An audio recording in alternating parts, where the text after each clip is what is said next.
patienter. On chante les cantiques numéro 73 seulement. Avant de lire la Bible pendant que nous sommes debout.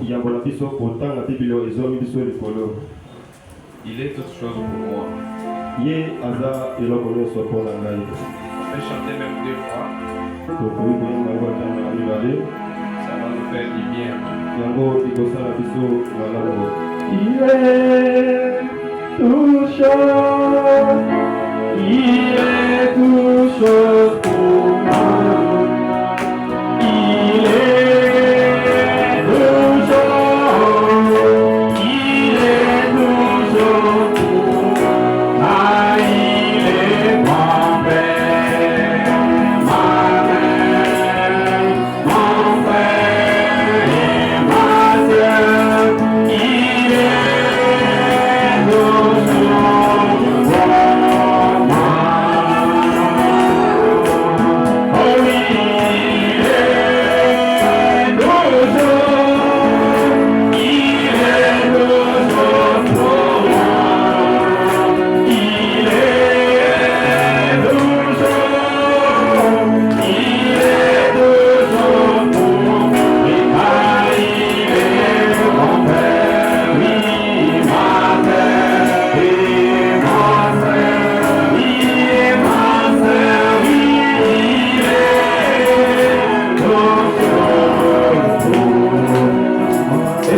notre Dieu, toi le premier, le dernier, l'alpha et l'oméga. Toi qui étais, toi qui es, toi qui viens. Nous te sommes infiniment reconnaissants encore une fois ce matin. C'est toi qui nous as aimés pendant que nous n'étions pas aimables. Ce matin, ce n'est pas par nos mérites, Seigneur. Toi, tu es plus important que tout ce qui existe.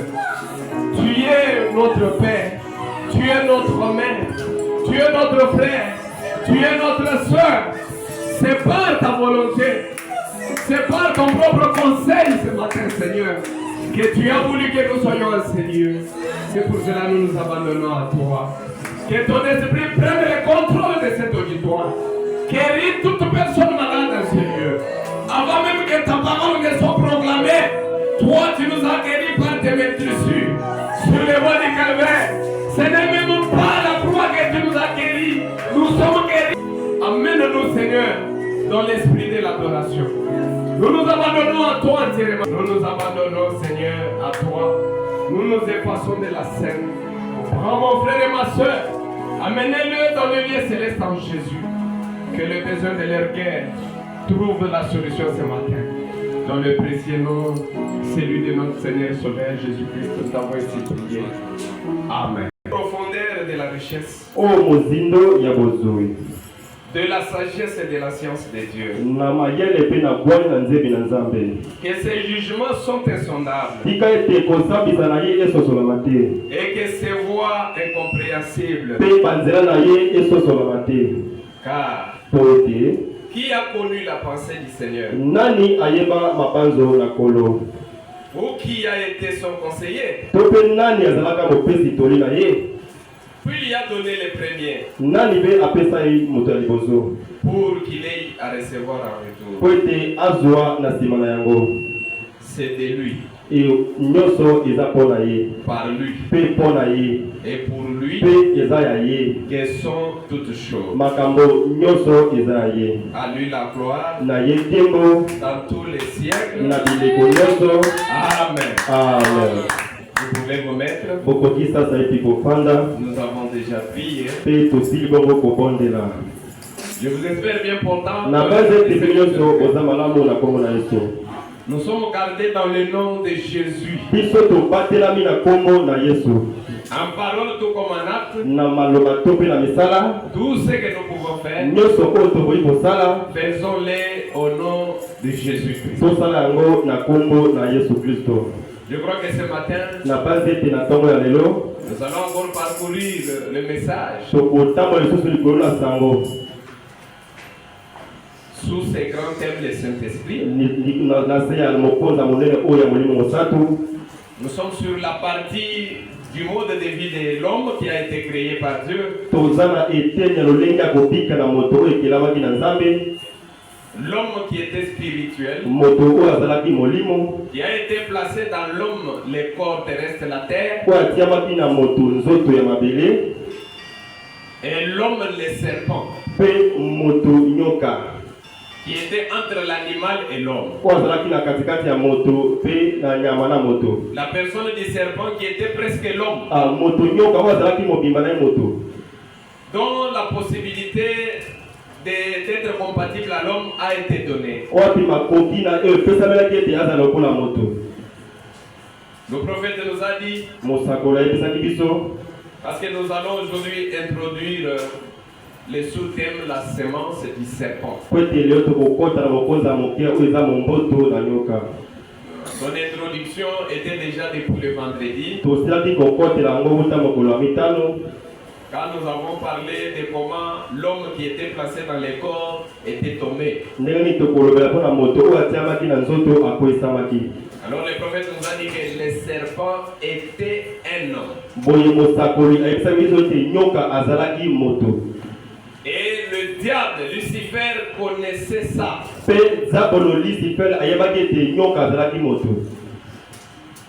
Aucun animal, son sang ne peut être compatible à celui de l'homme.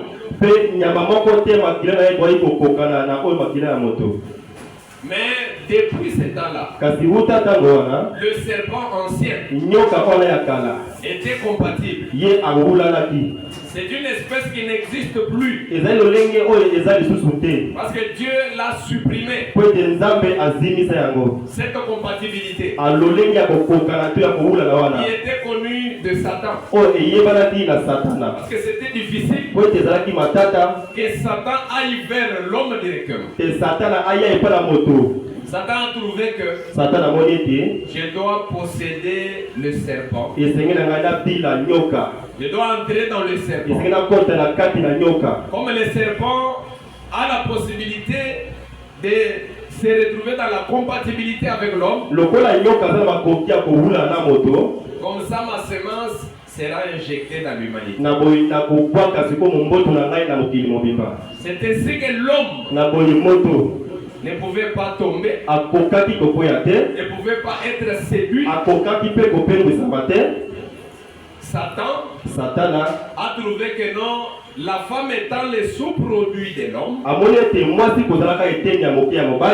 peut céder. Satan lui a amené une image. Il lui a montré qu'on nous a dit que non, ne touchez pas l'arbre. L'arbre de la connaissance du bien du mal. Donc aujourd'hui, il y a certaines organisations qui parlent de la pomme qui avait été consommée.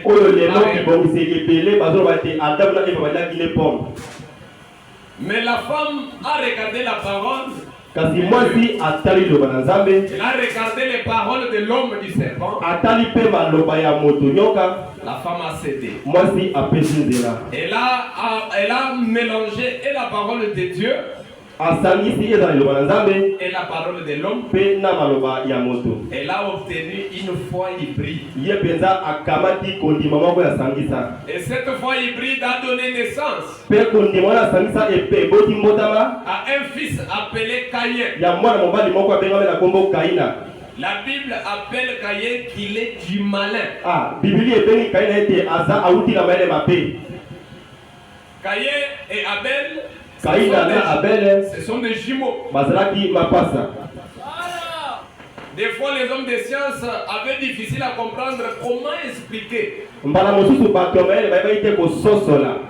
qu'on peut donner naissance aux jumeaux dont il y a deux pères différents. Aujourd'hui, la science a compris. En donnant un exemple de ce qui se sont passés dans deux pays. Une femme qui croise un homme le matin. Après cet homme, il croise un autre. Toutes les deux semences de ces deux hommes différents croisent le ville de la femme. La femme se retrouve enceinte. Quand elle met au monde des jumeaux avec des paternités différentes. Les hommes de science, comme ils étudient, sont arrivés à cette conclusion pour donner la raison à la révélation qui était déjà annoncée. Que c'est possible que Caïn soit du malin et que Abel soit de Adam. Pourquoi? Parce que Dieu, après avoir créé l'homme, il a donné la commission à l'homme. Il a dit, multipliez-vous, remplissez la terre. Il fallait que l'homme laisse la parole telle que le Seigneur Dieu lui l'avait dit, jusqu'à ce que cette parole s'accomplira. Mais l'homme a été pressé pour accomplir la commission de Dieu de sa manière. C'est ce qui est à la base de la mort. C'est ce qui est à la base de tout chagrin. Parce que l'homme a été pressé. Que Dieu vous bénisse. Voilà, nous allons aujourd'hui entamer cette phase de la sémence du serment. Mais écoutez les procédés. C'est vraiment ce qu'il est dit dans la prédication. Dieu tient sa parole. Vraiment, on m'avait demandé à l'assemblée d'incliner la tête pendant la prière pour donner les procédés que je vais pouvoir vous présenter ce matin. Paragraphe 175. Et pendant que nous avons la tête, est-ce que nous pouvons nous incliner la tête? Ouvrez seulement grandement les oreilles spirituelles. Que la tête soit inclinée. Et quand je demande l'inclinaison là, que votre cœur aussi soit dans l'humilité. Soyez dans la révérence. Écoutez ce que le prophète dit. Pendant que nous avons les têtes inclinées, les yeux fermés, on peut encore fermer les yeux. Dans ce tabernacle ce matin, je me demande si au nom de Christ, si quelqu'un aurait le courage de dire, Frère Branham, aujourd'hui même, à l'instant même, dans cette église, les mains vers Christ, pour dire, à partir d'aujourd'hui, je chevaucherai, je maintiendrai à cela. J'accepterai Christ comme mon sauveur. Je n'essayerai jamais de faire des choses pour chercher à me mériter mon salut.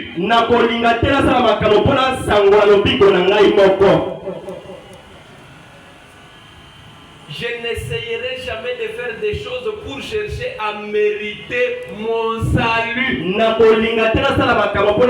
Je croirai simplement au Seigneur Jésus. Je l'accepterai et je le laisserai placer dans mon cœur ce profond amour divin et la paix qui se... Une une fois, je me suis levé. Une fois, je me suis levé. Et j'ai cru que je pouvais y arriver. Mais je me suis rendu compte que je ne pouvais pas. Laissez-moi dire que de vous-même, vous ne pouvez pas y arriver. Parce que c'est par lui, pour lui, que sont toutes choses. Un jour, j'ai cru que je pouvais me lever et y arriver. Mais vous n'y arriverez jamais. Mais si vous restez seulement là assez longtemps pour que lui le fasse là, alors ce sera ancré. Que le Seigneur vous bénisse. Vous pouvez vous lever. Ça, c'est le prophète lui-même. Il dit que si vous vous levez, vous dites, je vais tout faire, vous n'y arriverez pas. Vous ne pouvez pas faire des choses pour mériter votre salut. Là, vous voulez vous sauver vous-même. C'est Dieu qui sauve. Et Dieu a déjà sauvé. Aujourd'hui, vous allez vous mettre à chercher le Saint-Esprit. On ne cherche pas le Saint-Esprit. Le Saint-Esprit d'ailleurs, c'est avant la fondation du monde. Vous venez dans le monde. Vous venez avec votre Saint-Esprit. Mais vous pouvez oublier de croire. Vous pouvez vous retrouver inconscient de ce que vous êtes. C'est le pourquoi de Malachie 4. Malachie 4 vient. C'est pour vous. Les réveils, ce n'est pas avoir beaucoup de membres. Mais c'est réveiller ce qui dort en vous. Que le Seigneur vous bénisse. On est en train de causer avec le pasteur Pichou la fois passée. Le Dieu ici que nous étions avec. L'homme ne peut pas chercher Dieu. Vous ne pouvez pas chercher Dieu. C'est Dieu qui vous cherche. La Bible dit personne ne vient à Dieu seul sans que le Père ne l'attire premièrement. L'homme qui était créé par Dieu, quand il est tombé dans le jardin d'Éden, l'homme n'a pas cherché Dieu. L'homme est allé se cacher. Dieu au ciel a dit, si cet homme savait ce qu'il était, il viendra me chercher. Mais Dieu est allé. Dieu est descendu.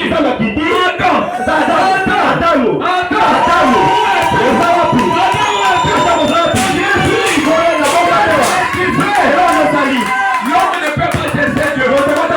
Même quand il tombe, c'est Dieu qui va te chercher.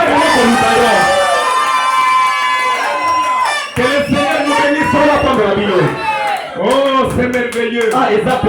Vous n'avez rien à faire pour mériter ce que vous êtes. Aujourd'hui, vous êtes au message. Qu'est-ce que vous avez fait pour se réveiller? Dans votre famille, n'y a-t-il pas des personnes importantes et intelligentes que toi qui comprennent les choses, d'ailleurs qui ont étudié plus que toi? Mais si vous vous retrouvez ce matin, non, ce n'est pas par vos efforts. Il y a quelque chose. Il y a une vertu. Il y a une puissance. Il y a quitté le monde des brisés pour te chercher afin que tu écoutes. Alléluia. Amen. Écoutez, il y a eu un mec On est venu voler un œuf. Par la mère poule. La mère poule avait cet œuf. C'est clos. Dites-moi. Quand est-ce que le clos a cherché sa mère? C'était la mère. Il voyait parmi ses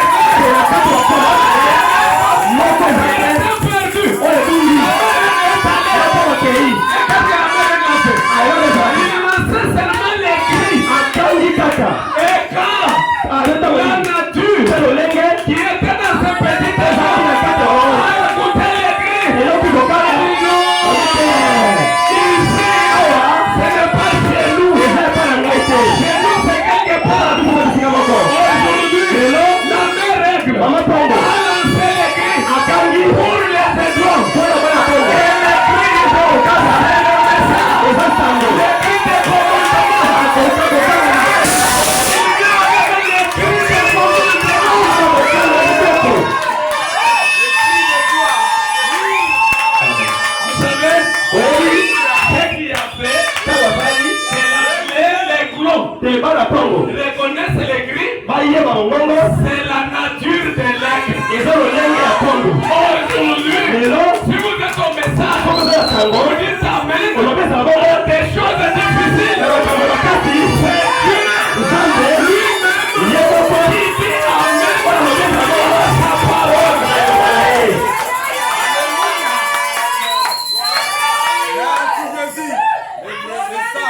Que le Seigneur vous bénisse. C'est merveilleux. C'est l'étude sur le Saint-Esprit. Le Seigneur nous a inspiré de parler du Saint-Esprit ainsi. C'est le moment pour cette église pour que les enfants de Dieu naissent de nouveau et reçoivent le véritable baptême du Saint-Esprit. Et le Saint-Esprit se reçoit quand on prêche la véritable parole. Dites seulement ce que disent le bon. Dieu a envoyé le Saint-Esprit pour que le Saint-Esprit conduise l'église. Mais aujourd'hui, ce n'est pas le Saint-Esprit, c'est l'homme. Alors si c'est l'homme, c'est déjà la foi hybride. Si vous prenez les choses de Dieu, vous prenez les choses de l'homme, vous obtenez la mort.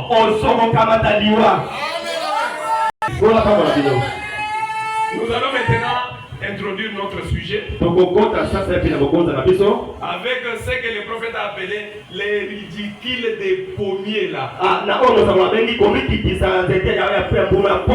C'est que le monde appelle que c'était la pomme qu'Ève avait consommée.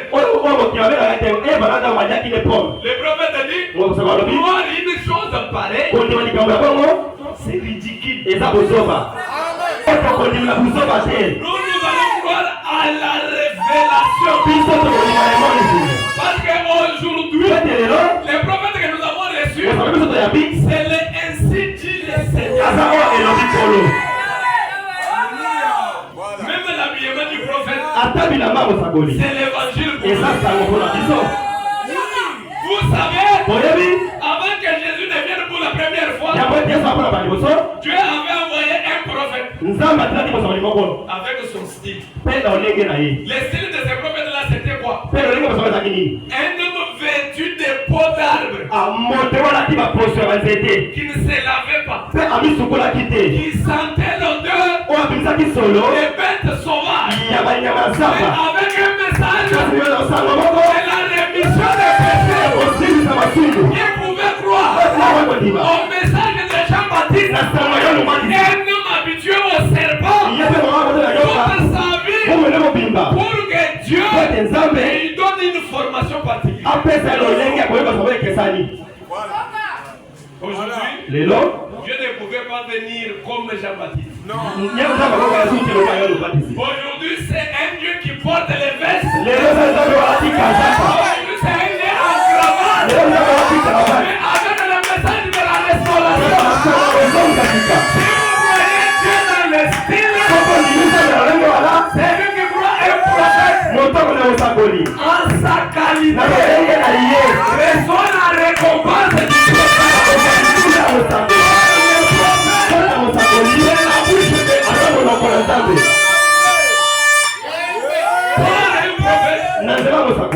Dieu fit sortir Israël de l'Égypte. Pas seulement sortir. Toujours par un prophète, Israël fut gardé. Aujourd'hui, le voyage d'Israël est typifié à ce message du prophète. Quand vous croyez au prophète, vous êtes gardé.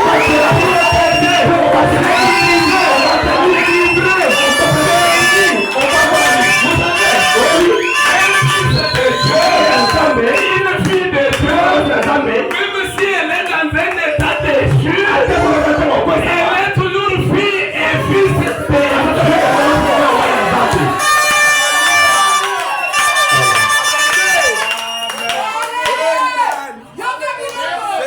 Est-ce que je peux Dieu était déjà au rendez-vous. D'ailleurs, tout ce dont vous avez besoin pour l'adoration d'aujourd'hui, ce que vous avez besoin ne se trouve nulle part.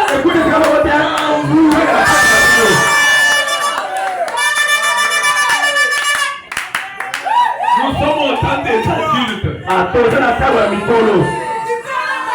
Nous ne sommes pas au temps des bonnes. Paul a dit, s'il venait et qu'il dit autre chose, qu'ils soient anathèmes. Il ne pouvait pas s'arrêter là. Parce que l'esprit était dans Paul, et nous, ce que nous faisons, la prophétie, la prédication, nous les faisons en partie. Après moi, les parfaits viendront. Laissez-moi vous dire l'esprit d'Élie, toutefois que l'esprit d'Élie a travaillé, ça n'était pas la perfection de l'esprit d'Élie. L'esprit d'Élie, c'est l'esprit de Dieu. C'est aujourd'hui où Dieu, dans un homme, pendant les cultes, une jeune fille, un jeune homme font des bêtises. Dieu, dans un homme, dit, je vous pardonne. Qu'est-ce qu'un homme peut faire ça? Si c'était vous, les hommes de ce monde, vous alliez lapider les jeunes filles et la jeune femme. Vous alliez lui mettre selon Matthieu 18 pour les mettre hors de l'église. Soyons comme Branham. Parce que Branham était comme Christ. Lui était Christ. Christ, c'est l'onction. Vous devez être de Christ aujourd'hui. Moi, je voudrais que la restauration soit la véritable restauration. Quand quelqu'un quitte du dehors, en remplant des soucis, quand il arrive ici, Dieu les restaure. Amen. Aujourd'hui, j'ai beaucoup regretté. Je m'attendais à beaucoup de remerciements. Dieu n'aime pas cette manière de faire. Quand Dieu fait, retournez l'honneur et la gloire. D'ailleurs, je l'ai béni. Parce qu'il a guéri aussi toute ma maison. Il a donné la réussite pour les frères Léon. Les frères Léon n'a pas témoigné, il est où? Depuis dimanche passé, pourquoi? Vous voyez la dégradation. Frère Branham a dit, Dieu fait beaucoup de choses pour nous. Mais nous les reconnaissons seulement dans des petites choses. Que le Seigneur vous bénisse. Lisons. Des grâces. N'allez pas jusqu'à croire à cette chose ridicule. Un pommier.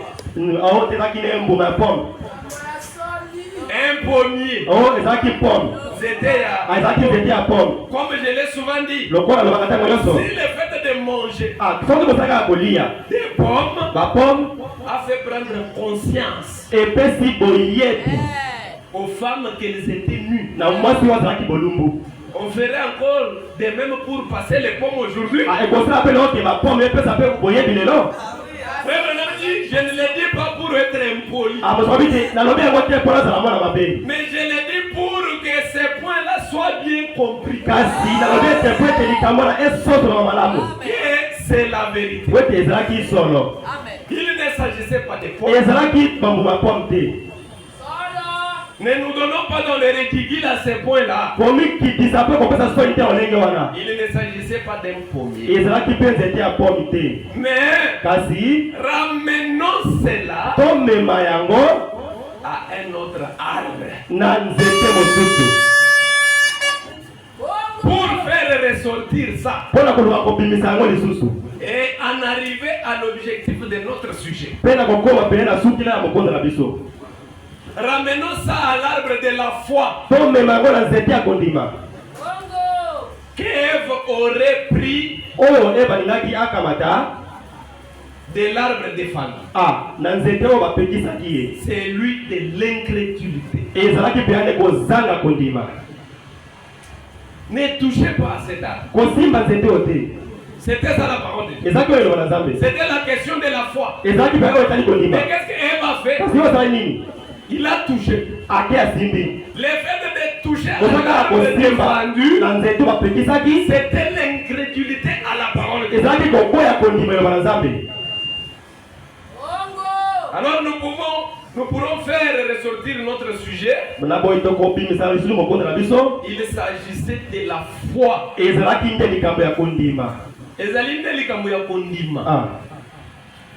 Dieu, on ne le comprend pas. Dieu, on le croit. C'est ça qui faisait le succès de William Branham avec les croyants d'Arkansas.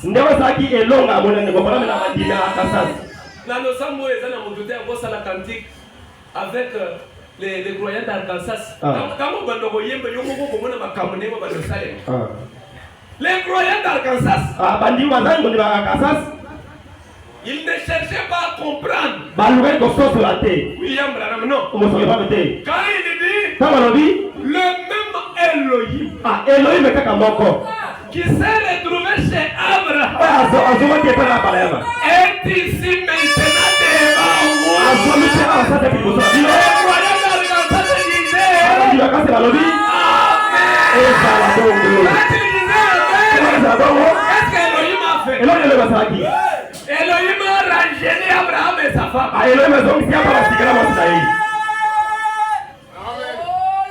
Si vous voulez recevoir le succès, croyez. Même si vous n'avez pas encore compris, parce que Dieu ne le comprend pas. Il est le Dieu à croire. Ses voix sont insondables.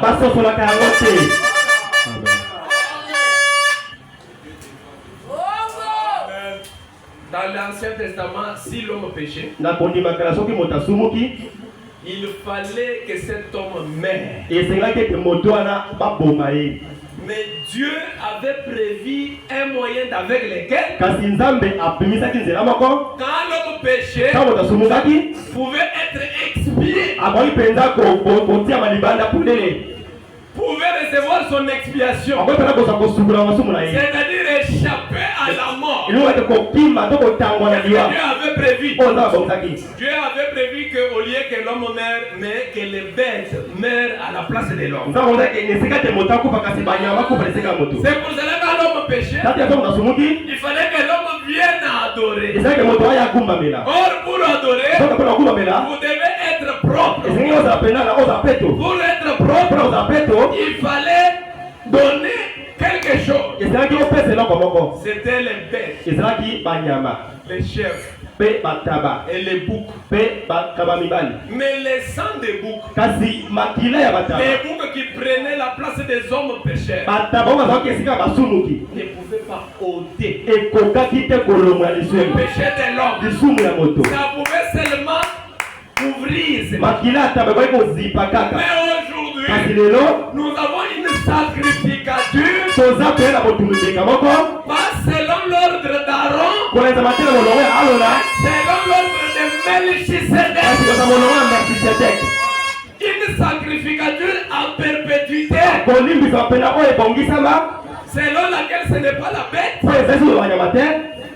mais c'est Dieu lui-même. Kasi nzambe ye moko. Quand il a vu que l'homme est tombé, Tango ete moto akweyisami. il est venu verser son propre sang. Aye kosoma makila na ye moko. Le sang de Jésus Amakila na Yesu. ôte les péchés de l'homme. ezolongola masumu ya Ces bato. péchés-là sont mis dans la mer de l'oubli. Pe masumu na batiama na mbu ya kobosana. C'est ça même la justification. Yango moko nde kolongisama. Que le Seigneur vous bénisse. Mpona pakola bino. C'est la question de la foi. Eza likambo oyo etali kondima.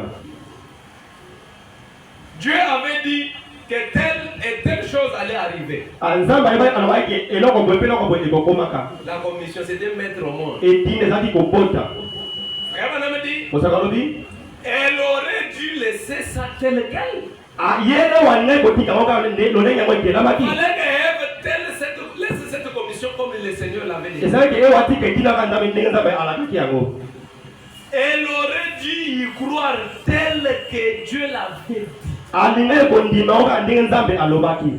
Mais Kasi non, te Satan s'est présenté là avec sa théologie. Satana amitalisi wana likindo na kotangisama likindo na ye. Et Ève l'a croisé avec ça. Pe ye wakutani na ye longo na yango. Ève a pris la théologie de Satan. Ye wazwi mpena kotangisama ya Elle a Satana. croisé ça à la parole de Dieu. Akutanisi yango liloba na nzambe. Et elle en a donné à Adam. Pe apesi na mobali na ye Adamu. C'est ce qu'on appelle les pommes. Oyo balobenga yango pomme. La chose ridicule. Eloko wana ya bosoni. Et ce qui en est résulté, c'était quoi? Oyo ezalaki mbala ezalaki nini? Une foi hybride. Kondima oyo asangisa. C'est ça que l'Église a aujourd'hui. Yango nde lingomba eza yango lelo. Aujourd'hui, l'Église a une foi hybride. Lelo lingomba eza kondima oyo asangisa. Elle est croisée avec des craintes, Akutani na ye longo na bakobanga. des doutes, Pe na botuta batembe. de l'agitation. Ya koningana. Si c'était une foi authentique, Soki ezalaki kondima ya solo. cette foi serait inébranlable. Kondima wana balingaki mpena basosola bato bakoka yango te. Quand Dieu dit quelque chose, Soki nzambe alobi eloko moko. ce serait comme ça. Ekotikala kaka bongo.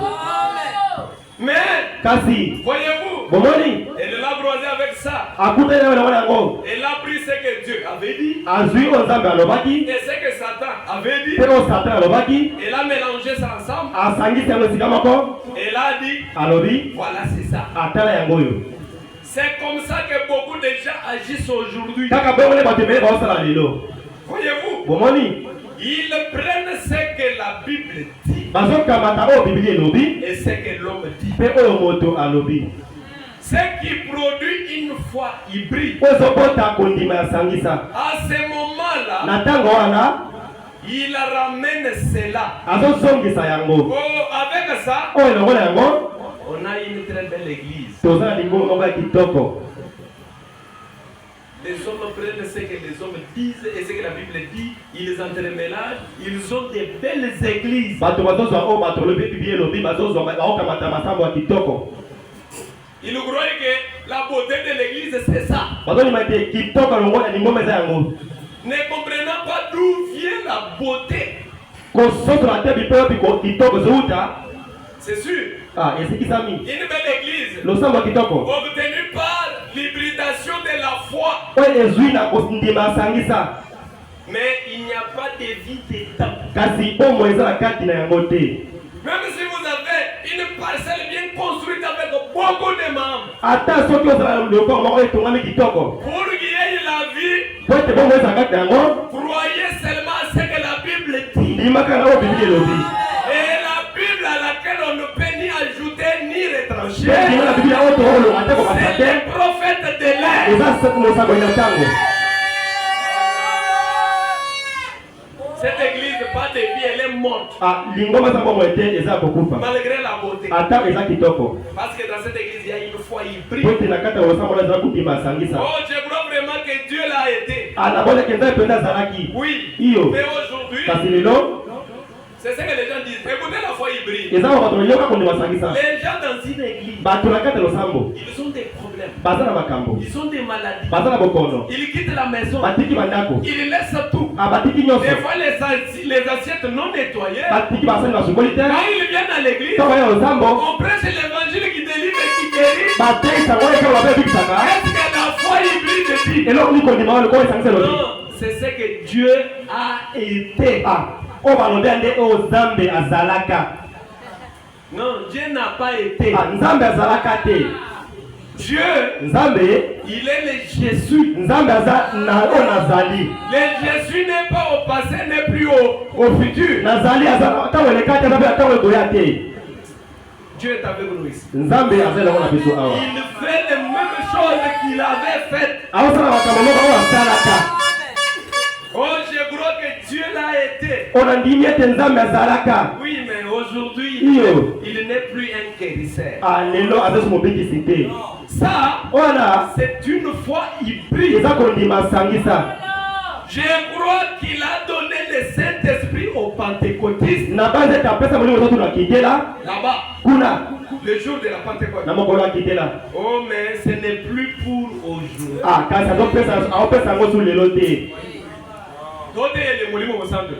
Vous venez à l'église, nous prêchons sur le Saint-Esprit. Vous vous dites que non, je crois qu'il avait donné le jour de la Pentecôte. Mais pas aujourd'hui. Si vous êtes là, vous avez la foi hybride. Vous avez pris la chose de Dieu et la chose de l'homme, vous avez entremêlé.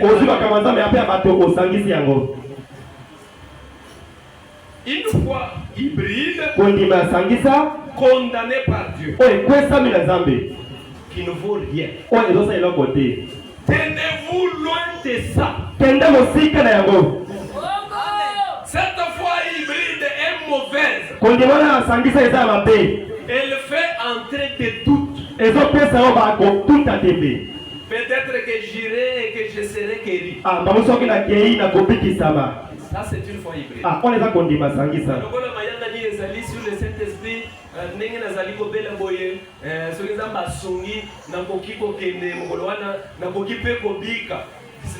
si vous êtes déjà à ce stade-là, vous êtes déjà tombé. On ne met pas Dieu dans des doutes. Ce qui amène les doutes, c'est le diable. Peut-être que j'irai, que je serai guéri. Peut-être que le Seigneur va me guérir. Ça ne vaut rien. Ça, c'est la foi d'église. Mais nous avons besoin de la foi de Dieu. Dieu a dit quelque chose et c'est la vérité. Tenez-vous-en à ça.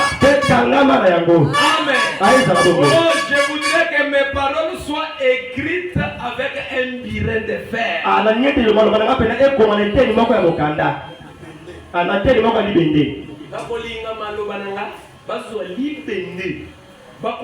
De manière que c'est supprimé. Tenez-vous-en à ce que Dieu a dit, c'est la vérité. Écoutez ce que les prophètes disent dans le christianisme contre l'idolâtrie. 139. On regarde à la Pentecôte sans prendre la parole. On regarde à la Pentecôte sans prendre parole. Tenez-vous-en à cette parole et vous serez toujours dans les vrais. Que le Seigneur vous bénisse. Tenez-vous-en à cette parole. Tant que vous serez dans cette parole, vous serez toujours dans les vrais. Écartez-vous de cette parole qui m'a musique na liloba. Ah. Et vous vous en irez n'importe où.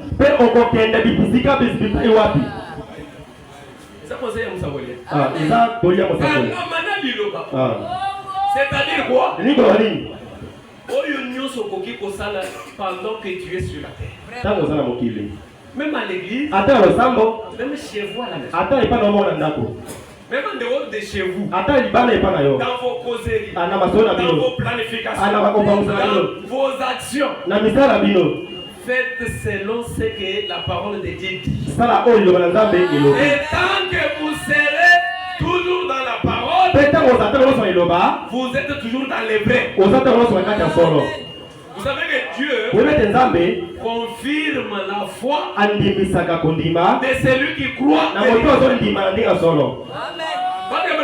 Quand vous naissez de nouveau, Dieu vous confirme. Par quoi? Dieu vous confirme par les fruits. Parce que ce n'est pas toi, c'est lui qui vit au-dessus. Mais le diable aujourd'hui, depuis qu'il a pénétré dans le serpent et est allé se croiser avec la femme, même aujourd'hui, il utilise les moyens pour attraper les gens, surtout dans des églises. D'ailleurs, plus le diable est à l'église. Dans des églises locales, ce sont des endroits préférés du diable.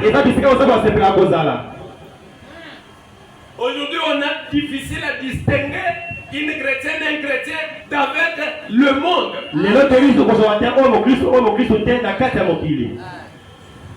Elle s'habille comme le monde. Ils parlent, ils font des choses comme le monde. On est embrouillé de pouvoir les distinguer. Le prophète dit, écoutez la manière de faire du diable. La semence du serpent. Branham dit dans l'ordre de l'église. De 58. 58. Paragraphe 17, il dit. Or, dans la plupart des endroits, nous constatons que quand il y a ces dons dans les gens, les parler en langue, la prophétie, les dons de la foi, les dons de la guérison, l'interprétation des langues. Écoutez comment le diable fait les choses. Nous avons constaté que dans la plupart des endroits, quand il y a ces dons dans les gens, ceux-ci ne comprennent pas, ne comprennent pas comment. Et quand utiliser ces dons, Branham dit que les dons, les 9 dons, doivent être dans une église locale comme le temple de la République. Tous les 9. Et ils doivent travailler. Ils doivent être à l'ordre du jour. Le frère Branham nous dit, le travail de ces dons, c'est le domaine du diable. Et aujourd'hui, c'est en plein dans le monde du message. Vous trouvez une église construite sur base des dons. Pas les dons selon Ephésiens 4, mais selon 2 Corinthiens 12. Les 9 dons spirituels. Et ils sont nombreux. Les églises sont embellies. Ils prétendent croire que c'est la beauté que Dieu veut. Si c'était Dieu, si c'était la beauté, si c'était l'adoration, si c'était l'autel, tout ce que Dieu cherchait, même Caïn aurait été un vrai adorateur. Que le Seigneur vous bénisse. Parce que Caïn avait amélioré son hôtel. Il a amené les vrais fruits du champ. Mais ce n'était pas ça ce que Dieu cherchait. Qu'est-ce que Dieu cherchait? Ce que Dieu cherche, c'est ce qu'il avait dit à Pierre. Qui dites-vous que je suis? Alléluia. Amen. Ce que je dis, c'est la parole de Dieu. Dieu n'est pas dans la beauté. Ce n'est pas l'hôtel que Dieu cherche. Parce que Pierre était devant Jésus. La question était posée aux disciples. Tout le monde dit. Tout le monde dit. Tout le monde dit. Et vous, que dites-vous que je suis? Quand Pierre regarde Jésus, tu es le Messie, le Fils de Dieu. Vous savez ce que Jésus a dit?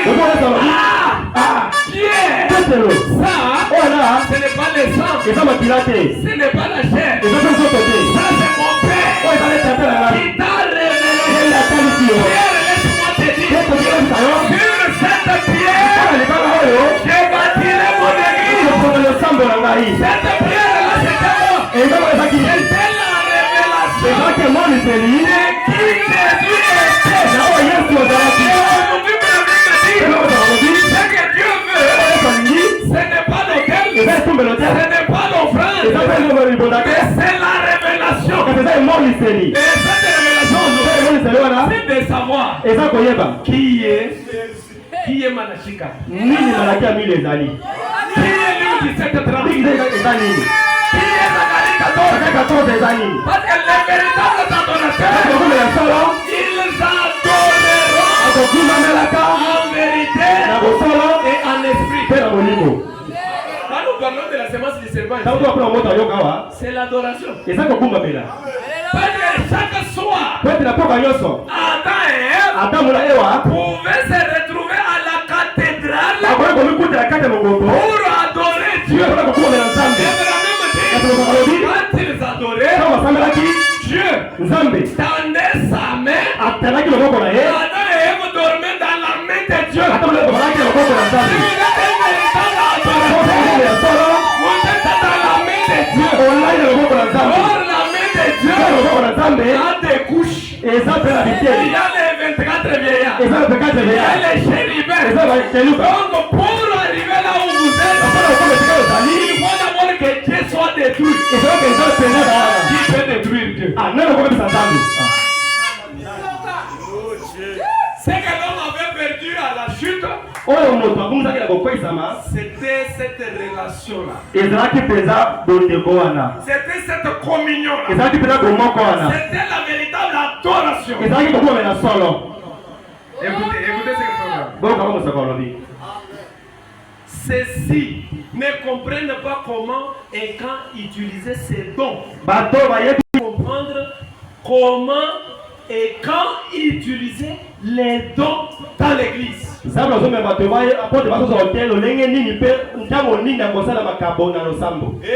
ces gens ne font que jeter l'opprobre. Et nous croyons que ça, c'est justement ce que Satan a comme moyen d'action pour emmener ceux du dehors, les incroyants et tout à avoir peur de cette merveilleuse bénédiction que Dieu nous a donnée à l'église dans nos jours. Au monde lelo, message au biso tozwa, c'est un message d'or. Parce que c'est Dieu lui-même. Il fallait que les gens s'approchent à la véritable parole. De manière que si le monde a besoin de venir chez Dieu, que ce monde-là vienne auprès de vous. Parce qu'aujourd'hui, Dieu est devenu vous. Mais dans les églises, il y a les gens qui ne comprennent pas quand et comment utiliser les dons de Dieu. Quand ils ne comprennent pas là, il y a beaucoup de fausseté. Tous les jours ici. Dans les églises, tu mets ça. Il y a des pasteurs. Il y a des vases qui donnent des conduites disant que ça vient de Dieu. Et ces conduites-là ne s'accomplissent pas. Et ils vont de l'avant sans dire mot. Malheur à vous. Jetez l'opprobre à la véritable parole. Dieu a donné ce message pas pour effrayer les morts. À cause de ça, le monde est effrayé. Nous avons une bénédiction de Dieu de nos jours. Mais les diables viennent dans des églises. Amener les gens à faire ces choses-là et éloigner les morts. C'est les stratégies du diable. Éloigner toujours l'homme de son créateur. Mais nous lisons maintenant Ephésiens chapitre 14. Maintenant j'introduis mon sujet de Dieu. Je l'introduis à 12 heures. Je crois que ceux qui viendront dans la semaine, ils vont expérimenter les dieux de William Branham. Ils vont expérimenter leur Dieu. Ne limitez pas Dieu à Branham. Mais il faut que ce Dieu de Branham soit ton Dieu. Même devant un problème, tu dis mon Dieu. Parce que Branham vient te restaurer. Te ramener pour que toi-même, tu sois au centre de ton histoire. Un jour, vous allez appeler les pasteurs. Oh, c'est Dieu qui peut faire que le pasteur ne vienne pas. C'est ce que Branham a dit. Amenez ce Dieu à être votre Dieu. Comme le frère de Richard Blair. Il a dit qu'à ce moment, cet enfant est mort.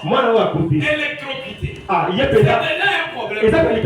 Mais si j'appelais Branham, peut-être ça serait un retard. Peut-être je ne saurais pas les joindre. Les frères qui sont là, je me rappelle, dans la Bible il y a une écriture. Il est là où sera Dieu. Nous trois à rassembler à mon nom. Je suis au milieu de cette écriture-là a ressuscité un enfant mort dans ce temps de la fin. Quand Branham l'a dit, c'est pour nous amener au centre de notre histoire. Ephésiens 1, le verset 4. En lui, Dieu nous a élus avant la fondation du monde pour que nous soyons saints et irrépréhensibles devant lui, c'est-à-dire irréprochables. Est-ce que vous comprenez ça? En lui, Dieu nous a élus avant la fondation du monde pour que nous soyons saints et irrépréhensibles. En lui, nous sommes aussi devenus héritiers. Que le Seigneur vous bénisse. Ce ne sont pas les choses qui s'opèrent aujourd'hui. En lui, nous sommes aussi devenus héritiers, ayant été prédestinés suivant la résolution de celui qui opère toutes choses d'après les conseils de sa volonté.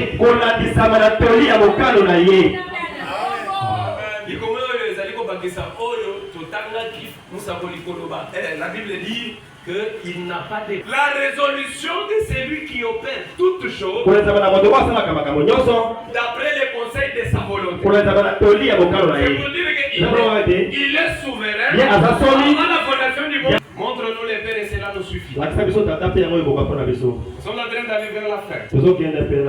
69. Maintenant regardez. Quand l'homme a été créé à l'image de Dieu, il n'était pas tombé. Quand il a été créé à l'image de l'homme, Il est tombé. Quand il a été créé à l'image des bêtes ou tiré de la poussière de la terre, c'est là qu'il est tombé. Alors, pour être, écoutez, l'unique, quand l'homme est tombé, maintenant nous parlons quand l'homme est tombé. Comment l'homme est tombé? C'est lorsque l'homme a hybridé la foi. Il a pris la parole de Dieu et la parole de l'homme. C'est quand Ève a accepté de coucher avec les serpents. Ce n'est pas la pomme. Que Dieu bénisse. Frère, madame dit, quand l'homme est tombé, l'unique moyen pour Dieu de pouvoir faire, écoutez, si Christ était un individu distinct de Dieu,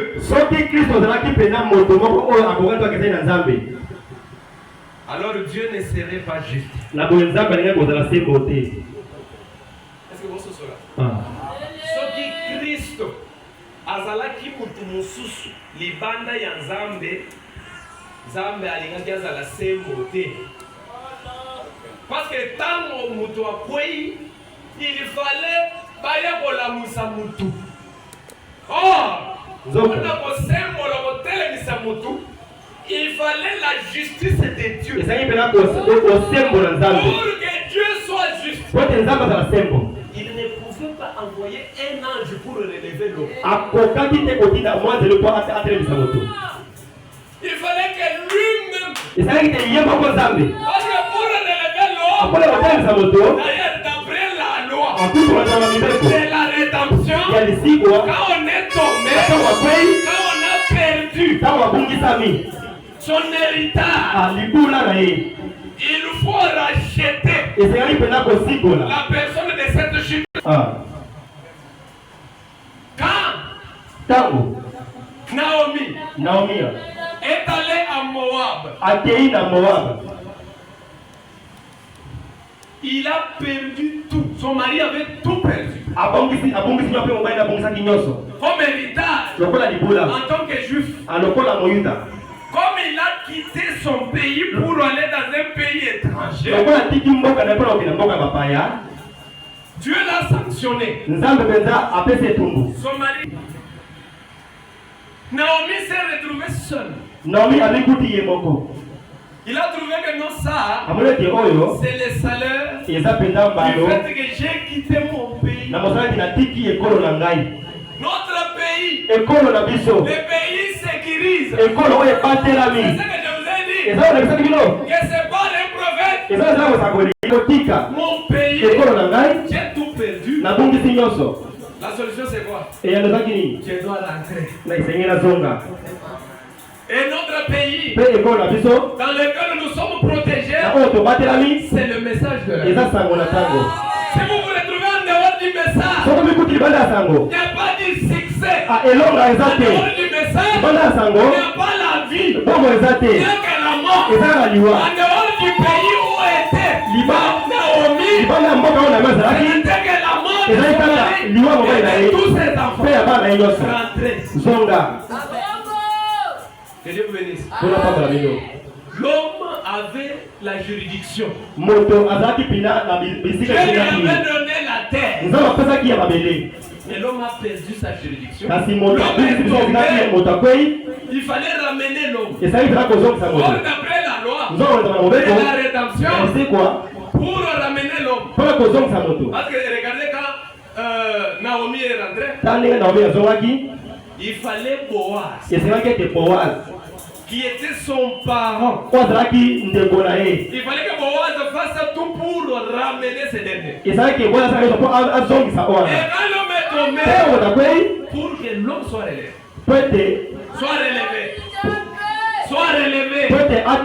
il fallait Dieu lui. C'est le pourquoi de la présence de Jésus pour la première fois. Tati na mwalimu za Israeli kuna Parce que barakoso. Jésus Kwete Yesu était le parent de l'homme. azalaki ndeko ya moto.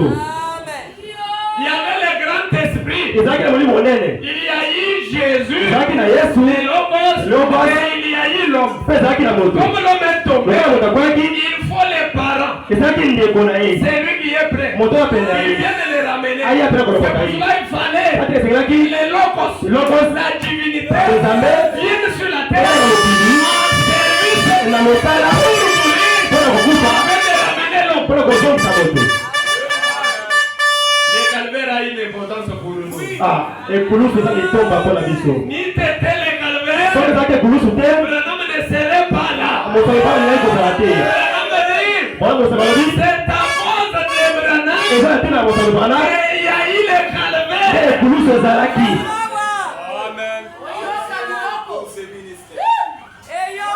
Vous êtes déjà des adultes. Ah, boza ya mikolo. Il fallait que Jésus, Ezalaki ete Yesu. il fallait que Ezalaki ete Jésus Yesu meure. akufa. Alléluia. Amen. Écoutez, Boyoka. dans l'Ancien Na Testament, kondima ya kala, pour l'expiation, mpona kosunga masumu. on prenait des tourterelles. Abazwaki bandeke mibale. Amen. Pour l'expiation, Mpona kosunga masumu, pour laver les péchés, mpona kosukola il masumu, fallait prendre des tourterelles. ezali kokamata bandeke mibale. La tourterelle mâle Ah, ndeke mobali, et la femelle. mpe oyo ya mwasi. Qu'est-ce qu'on faisait? Basalaki nini? On prenait les mâles. Bazwaki ya mobali. Il fallait que les mâles Bazalaki ya mobali, akata na kingo, akomama.